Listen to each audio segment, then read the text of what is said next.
A Canadian citizen has lost his appeal against a death sentence in China for drug smuggling. The court said it upheld Robert Lloyd Schellenberg's sentence because evidence against him was sufficient. Schellenberg was initially sentenced to 15 years in jail, but in 2019 an appeal court said this was too lenient, leading to a retrial and a death sentence. The verdict comes as relations between Canada and China remain fraught.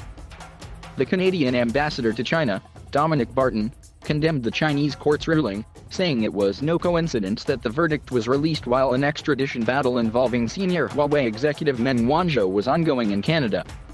Ms. Meng, the daughter of the founder of the Chinese telecoms company, is currently detained in Canada on a U.S. warrant. Canada had earlier accused China of conducting hostage diplomacy, though Beijing denies the cases are linked. Schellenberg was detained in 2014 and charged with planning to smuggle almost 500 pounds of methamphetamine from China to Australia. He denies the charges, and said he went to China as a tourist. In November 2018, he was sentenced to 15 years in jail.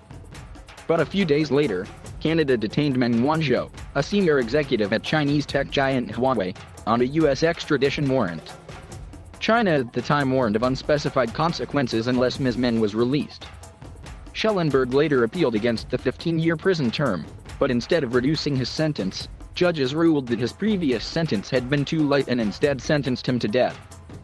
At his hearing, the judges said that evidence proved he was more seriously involved in international drug smuggling.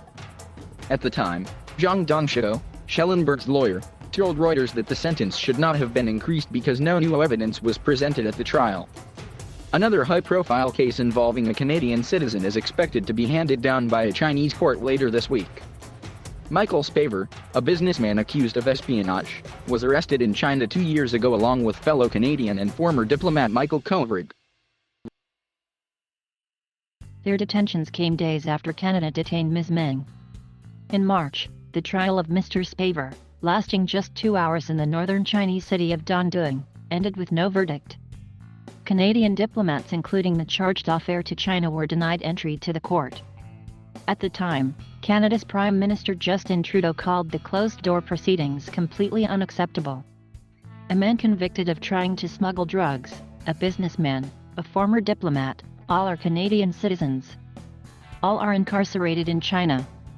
Beijing says they are criminals, sentenced, convicted, or awaiting trial.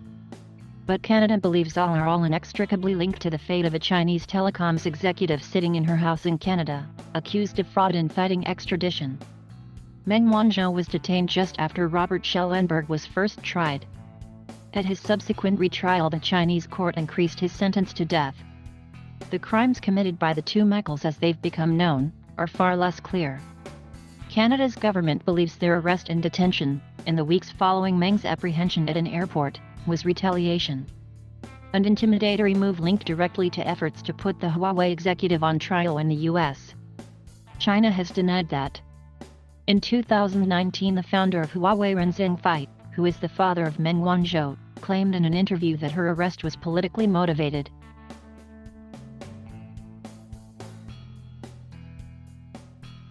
Thank you for watching. Please subscribe